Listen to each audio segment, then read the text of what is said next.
नमस्कार, मैं रविंद्र कटारिया, हक की आवाज़ 24 न्यूज़ से। देखिए, आप इस चैनल को अगर देख रहे हैं तो सब्सक्राइब और शेयर ज़रूर कीजिए, क्योंकि हम जो जनहित की समस्याएं हैं वो दिखाते रहते हैं। देखिए, आज हमारा खरकोदा में आने का एक शादी के लिए प्रोग्राम था और अचानक हमें यहाँ सुप्रीमो राजकुमार सैनी मिले, जो लोकतंत्र सुरक्षा पार्टी से थे। और देखिए, क्योंकि राजनीति जो लोकसभा की चल रही है 2024 की, वो बहुत ही गर्म हो चुका है माहौल, क्योंकि हर राजनीतिक पार्टी अपनी अपनी रैली अभी अगर बात करें कि मोदी की रैली अभी रेवाड़ी के अंदर भी हुई थी, भारतीय जनता पार्टी ने पूरा एक शक्ति प्रदर्शन दिखाया था। वहीं राजकुमार सैनी ने भी अपना शक्ति प्रदर्शन SCBC के लोगों के साथ पानीपत के अंदर दिखाया। और देखिए, इस वक्त आप लाइव तस्वीरें देख रहे होंगे, राजकुमार सैनी जी मेरे साथ जुड़ चुके हैं। मैं उनके साथ भी अभी बातचीत करना चाहूँगा। इस वक्त राजकुमार सैनी जो सुप्रीमो LSP पार्टी से वो जुड़ गए हैं और एक शादी के लिए आए हुए हैं। सर, आज तो हमने आपको शादी में पकड़ लिया है, और क्या कहना चाहेंगे सर, आज क्या माहौल है? सबसे पहले मैं हक की आवाज़ के भाई रविंदर जी आपका धन्यवाद करता हूं कि आप इतनी दूर से चल के इस शादी समारोह में आए। और आज यहाँ मैं बधाई देने के लिए भाई धर्मवीर जी की परिवार में जो है ना शादी है, तो इनको बधाई देता हूँ। बेटी की शादी है उनकी, तो उसको बधाई देता हूँ, शुभकामनाएं देता हूँ। जी सैनी साहब, आप देख रहे होगी कि 2024 की जो राजनीति है बड़ी गर्म हो चुकी है, क्योंकि लोकसभा चुनाव बिल्कुल सर पे है और आचार संहिता भी लगने वाली है, 4 तारीख से आई थिंक लग जाएगी। और चुनाव का जो माहौल है वो गर्मा हो चुका है, क्योंकि अभी भारतीय जनता पार्टी की मोदी की रैली भी रेवाड़ी के अंदर हुई है, वहाँ पर भी काफ़ी ऐसी चुनावी घोषणा की गई है। लेकिन अभी तक SCBC के लोगों की आप आवाज़ उठाते जा रहे हैं, पूरे हरियाणा के अंदर नॉन जाट आप राजनीति कर रहे हैं बराबर, कि क्या कहना चाहेंगे इस विषय में कि जो 2024 का चुनाव किस तरह से देख रहे हैं आप? भारतीय जनता पार्टी सिर्फ झूठ में विश्वास करती है और लूट में विश्वास करती है। अभी अभी सुप्रीम कोर्ट के कल के फैसले पर मैं कहना चाहूंगा कि जो 6500 समथिंग करोड़ जो चंदा आया, जो इलेक्ट्रोल बॉन्ड खरीदे गए, अब सुप्रीम कोर्ट ने कहा कि ये फायदा उठाने वाले लोग, चंदा देने वाले लोग, ये कौन है, इन्होंने क्या क्या फायदा उठाया। अब दस्त लगे हुए हैं पूरी बीजेपी को। बाकी की सभी पार्टियों के पास किसी पे 100 करोड़, किसी पे 50 करोड़ ऐसा चंदा है। ये तो है लूट का धंधा। और दूसरा है झूठ का धंधा। कम से कम 20 बाबे बीजेपी ने या तो इलेक्शन लड़ने के लिए तैयार कर रखे, या मठ और मंदिरों को छोड़ करके वो राजनीतिक प्लेटफॉर्म पर पहले से आए हुए हैं। लोगों को वो कथा वार्ता के माध्यम से समझा रहे हैं कि आप लोगों को अपना जीवन अगर स्वर्ग में पाना है तो मोह माया छोड़ दो, और अपने आप 10-10 लाख रुपये एक एक कथा का ले रहे हैं और लोगों को कह रहे हैं मोह माया छोड़ दो, जो भी कमाया उसे दान दक्षिणा में हमें दे दो, सीधे स्वर्ग में जाओगे। ये है धर्म की आस्था के धंधे के मुताबिक बीजेपी का राजनीति का एजेंडा। ना इसमें बेरोजगारी मुद्दा, ना इसमें भ्रष्टाचार, ना इसमें मजदूर किसान। आज किसान सड़कों पे हैं, 700 आदमी पहले मर चुके हैं, अभी भी कई घायल हैं। 400 लोगों के ऊपर जो वो एक गोली मारी गई, प्लास्टिक गोली, वो लगी, वो मूर्छित है। और ऐसे ही एक मर भी गया, और भी बहुत सारे लोगों की आंखें जो टीयर गैस के वजह से अंधे हो गए लोग। ये वो पार्टी है जो पूंजीपतियों के हाथ में खेल रही है, और पूंजीपति कभी भी ये नहीं चाहेगा कि आम जन समृद्ध हो जाए, क्योंकि इसे चर्चिल ने एक बार कहा था दुनिया को कि अगर लंबी देर तक राज करना है तो बाकी की जनता को गरीब बना दो और 2-4 लोगों को अमीर बना दो। उन 2-4 लोगों से पैसे लेकर के लोगों को 5 किलो दाने देके जिंदा रखो, इससे ज्यादा की वो बात सोच ना सके। इसका डेमो दिया उसने।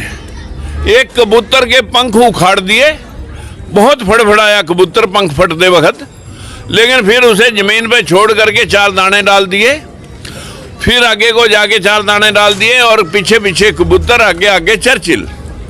वो ये दिखा रहा था कि जनता कितनी की गरीब कर दी जाए, जब उसके पेट की भूख उसे सताएगी वो आपके आश्रित होकर के आपके तलवे चाटेगा। आज वो वायदे जो 2014 में किए थे, 2 करोड़ नौकरियां, किसान की आमदन 2 गुनी, 15 लाख रुपए काले धन के, और पेट्रोल और गैस जो 75 से 35 पर आएगा, गैस सिलेंडर 450 से 300 पे आएगा, 450 वाला 1100 के हो गया, और 75 वाला 110 पार कर गया। इस देश में महंगाई और भ्रष्टाचार मुद्दा नहीं, किसान और मजदूर मुद्दा नहीं, बेरोजगारी मुद्दा नहीं, मूल्यवृद्धि मुद्दा नहीं। इस देश में राष्ट्रवाद, ये जो लोग बाहर से छुड़वाए हैं, अभी शाहरुख खान से बुलवाया कि इसमें मेरा रोल नहीं, जबकि बाहरले मुस्लिम कंट्री में वो गया और वहां पर एक अपील भी रखी कि ये जो फांसी दी गई है ये पूरे इंटरनेशनल लेवल पर आपका सर्वनाश करेगी।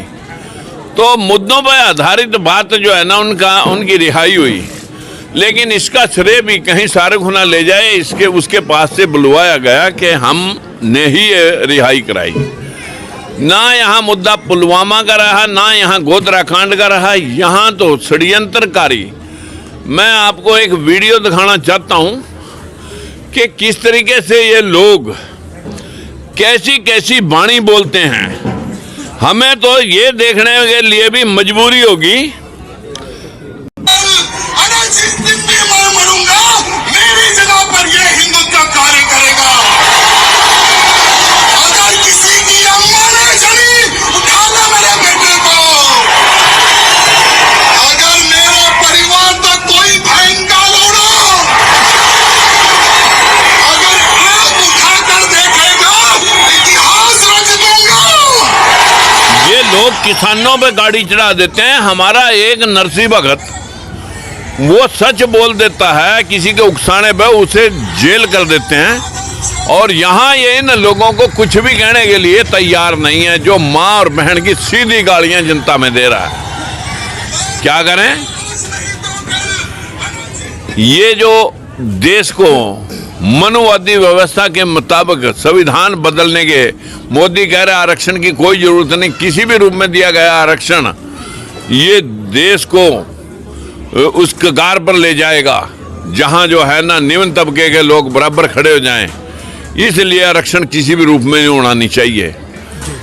जब तक हम इस नौटंकी करने वाले नेताओं के गुलाम रहेंगे तो ये देश आगे नहीं बढ़ सकता। बस मैं इतना कह सकता हूं कि इस देश में जब उबाल आया था, इंदिरा गांधी को लोगों ने 3-3 लाख वोटों से कांग्रेस को हराया था, और अब फिर वही होने वाला है। बस ये है जनता आक्रोश में। सनी साहब, 2024 के चुनाव के लिए क्या देखते हैं? कांग्रेस का क्या फ्यूचर है, या फिर भारतीय जनता पार्टी कौन सी राजनीति और रणनीति के तहत काम कर? अभी तो लोग धार्मिक आस्था में डेड बॉडियां जैसे पानी में रुड़ जाती हैं, इस प्रकार से रुड़ी जा रही हैं, लेकिन जनता सब देख रही है स्वार्थी नेताओं का हाल। इन सब को पटकनी देने के लिए जनता का आक्रोश ही इनको औकात दिखाएगा। सनी साहब, आपकी जो पार्टी है लोकतंत्र सुरक्षा पार्टी, किस और गठबंधन की तरफ कहीं बातचीत है, या फिर कहीं गर्म में क्या चीज़ आपकी छुपी? हमारी लोकतंत्र सुरक्षा पार्टी जो SC ST OBC और माइनॉरिटी की हकदारी के लिए लड़ रही है, इस सेम पैटर्न पर कई पार्टियां लोगों को छलने का काम कर रही हैं, लेकिन अगर वो उस प्रस्तावित विचारधारा के मुताबिक काम करना चाहेंगी तो हम तालमेल 2 जगह हमारा बहुत जल्दी नज़दीक में होने वाला है, लेकिन वो इसी पैटर्न के साथ है। सर, आपकी पानीपत के अंदर SC-BC की जो रैली हुई थी बड़ी ज़बरदस्त हुई थी, काफ़ी लोगों का रुझान आया, काफ़ी खचाखच भरा हुआ था, लेकिन अभी भविष्य में कहाँ आप रैली करना चाह रहे हैं, या फिर कोई बात? देखिए, रैलियां तो 10 हल्के हैं लोकसभा के, हो सका 2-4 जगह हम करें, लेकिन वो अब टिकटों के बाद ही करेंगे। देखिए, ये थे सुप्रीमो राजकुमार सैनी, लोकतंत्र सुरक्षा पार्टी। 2024 के लिए बिल्कुल स्पष्ट कहा है कि अगर कोई अपने मुद्दों पे, अगर हमारे मुद्दों पे अगर कांग्रेस या भारतीय जनता पार्टी कोई बात रखती है तो हम जरूर वहाँ सहयोग करेंगे। धन्यवाद।